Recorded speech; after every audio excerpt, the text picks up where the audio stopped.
All అందరూ ఎలా ఉన్నారు? నేను మీ పుష్ప. ఈరోజు వీడియోలో టేస్టీగా సింపుల్గా మసాలా వడ ఎలా చేసుకోవాలో ఈ వీడియోలో చూపించేస్తాను. వీడియోని ఎక్కడ స్కిప్ చేయకుండా ఎండ్ వరకు చూడండి. అలాగే ఛానల్ సబ్స్క్రైబ్ చేసుకోవడం మర్చిపోవద్దు. పైకి క్రిస్పీగా లోన సాఫ్ట్గా మసాలా వడ టేస్ట్ చాలా బాగుంటుంది. ఇది ఎలా చేసుకోవాలో చూసేద్దాం. దీనికోసం ముందుగా పచ్చిశనగపప్పు తీసుకొని ఒక 4-5 గంటలు నానబెట్టుకోవాలి. ఇక్కడ నేను మీకు చూపిస్తున్నాను కదా, ఇలా పప్పు విరిస్తే విరిగేలాగా ఇలా నానబెట్టుకున్న తర్వాత నీళ్లు మొత్తం వంపేసుకొని పచ్చెనపప్పుని ఒక గుప్పెడు తీసి పక్కన పెట్టుకొని మిగతా పప్పు మొత్తం కూడా ఒక మిక్సీ జార్ తీసుకొని అందులో వేసుకోవాలి. గుర్తుపెట్టుకోండి, అస్సలు నీళ్లు పోయకూడదు.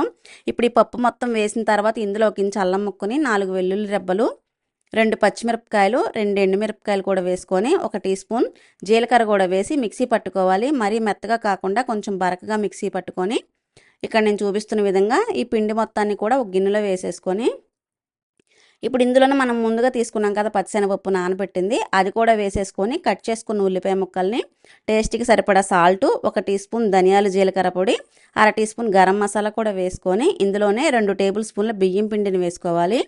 ఈ స్నాక్ చాలా ఈజీగా చేసుకోవచ్చండి. ముందుగా పచ్చిశనగపప్పు నానబెట్టుకుంటే సరిపోతుంది. అప్పటికప్పుడు 5 నిమిషాల్లో చేసేసుకోవచ్చు. నేను ఇక్కడ ఇంకా కారం వేయట్లేదు, ఎందుకనంటే మనం ఇందులో పచ్చిమిరపకాయలు ఎండుమిరపకాయలు వేసాను కదా, ఆ కారం సరిపోతుంది.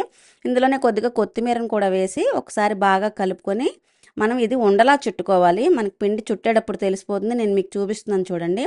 ఇలా ఉండలా చుట్టుకుంటే ఉండవాలి. ఇలా అయిన తర్వాత మనం చేత్తోనే దీన్ని మనం గారెలు ఒత్తుకుంటాం కదా, అలా వడ షేప్లో ఒత్తేసుకోండి.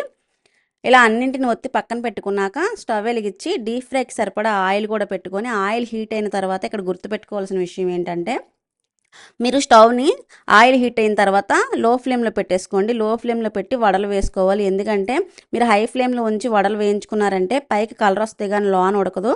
అలా కాకుండా లో ఫ్లేమ్లో పెట్టి వేయించుకుంటే లోపల కూడా బాగా కుక్ అవుతుంది. చూసారా, ఇక్కడ గోల్డెన్ బ్రౌన్ కలర్ వచ్చిందంటే వేగిపోయినాయి.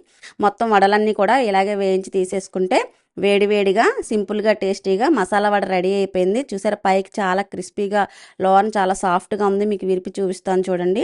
టేస్ట్ అయితే అద్దరిపోయింది. మీకు ఎలా కుదిరిందో నాకు కమెంట్ సెక్షన్లో కమెంట్ చేయడం మర్చిపోవద్దు. మరో వీడియోతో కలుద్దాం. బాయ్.